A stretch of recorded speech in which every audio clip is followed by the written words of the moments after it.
Mga kapananampalataya, may oras ba kayo? Tara, samahan ninyo akong pag-aralan at pagnilayan ang mga salita ng Diyos.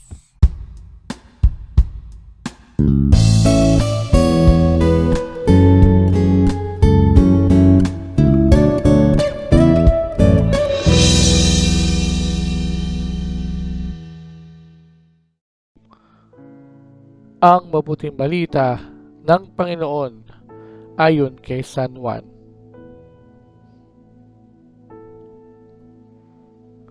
Noong panong iyon, sinabi ni Jesus sa kanyang mga alagad, kung paanong iniibig ako ng Ama, gayon din naman iniibig ko kayo. Manatili kayo sa aking pag-ibig. Kung tinutupad ninyo ang aking mga utos, mananatili kayo sa aking pag-ibig. Tulad ko, tinutupad ko ang mga utos ng aking Ama at ako'y nananatili sa kanyang pag-ibig. Sinasabi ko sa inyo ang mga bagay na ito upang makahati kayo sa kagalakan ko at malubos ang inyong kagalakan. Ito ang utos ko, mag-ibigan kayo, gaya ng pag-ibig ko sa inyo. Walang pag-ibig na hihigit pa sa pag-ibig ng isang taong nag-alay ng kanyang buhay para sa kanyang mga kaibigan. Kayo'y mga kaibigan ko kung tinutupad ninyo ang mga utos ko. Hindi ko na kayo inaaring alipin sapagkat hindi alam ng alipin ang ginagawa ng kanyang Panginoon. Sa halip, inaari ko kayong mga kaibigan sapagkat sinabi ko sa inyo ang lahat ng narinig ko sa aking Ama. Hindi kayo ang pumili sa akin. Ako ang pumili at humirang sa inyo upang kayo'y humango at mamunga at manatili ang inyong bunga. Sa gayon, ang anumang hingin ninyo sa Ama sa aking pangalan ay ipagkakaloob sa inyo. Ito ang iniuutos ko sa inyo. Mag-ibigan kayo. Ang mabuting balita ng ating kaligtasan.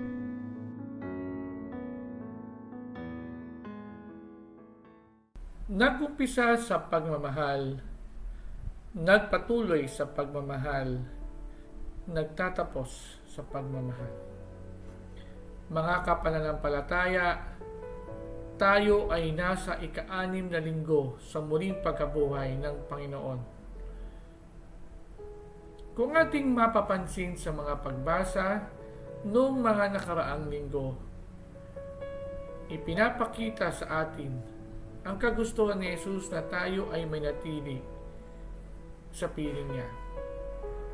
Na mawawalang saysay ang lahat sa atin kung hindi tayo nakahawak, kung hindi tayo nakakabit sa Kanya. Ito ay dahil sa labis na pagmamahal sa atin ng Panginoon. Ang kahulugan ng kanyang pagpapakasakit at pagkamatay sa krus. Kung kaya ginagawa niya ang lahat para tayo ay tuluyang manatili sa Kanya at ating maramdaman ang kanyang lubusang pagmamahal sa atin. Nakapalit ay tuluyang pagyabong, paglago at pagbubunga ng ating buhay.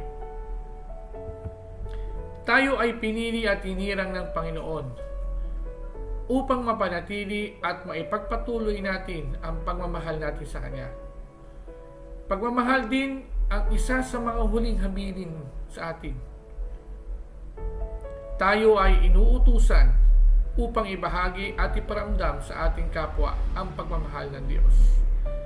Dapat kung paanong ipinakita sa atin ng Diyos ang kanyang pagmamahal, dapat ganun din natin ibigay ang pagmamahal na yun sa iba. Sa paanong paraan? Ito ang hamon sa atin. Ang makita sa atin ang pagmamahal ng Diyos. Marahil, sa ating pagdamay at pagtulong sa mga nangangailangan, sa paglalaan natin ng oras para sa iba. Sa pamamagitan nito ay ating ibinabalik at sinusuklian ang pagmamahal na inilaan sa atin ng Diyos. Nagumpisa ang lahat sa pagmamahal ng Ama kay Jesus. Nagpatuloy sa pagpili at pagmamahal sa atin ni Jesus.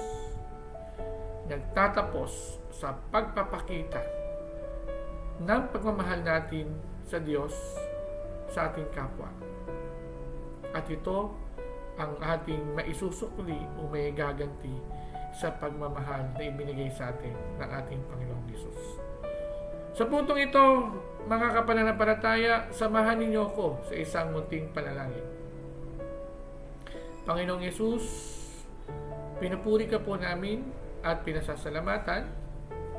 Maraming salamat po sa iyong pagmamahal. Maraming salamat po at ito ay inyong ipinadama sa amin. Sana po, Panginoon, patuloy po ninyo kaming tulungan at gabayan upang maipadama namin, maibigay namin sa aming kapwa ang katulad ng pagmamahal na iyong ibinigay sa amin. Hinihiling namin ito sa pangalan ni Jesus na aming Panginoon, kasama ng Espiritu Santo at ng Diyos Ama magpasawalang hanggan. Amen.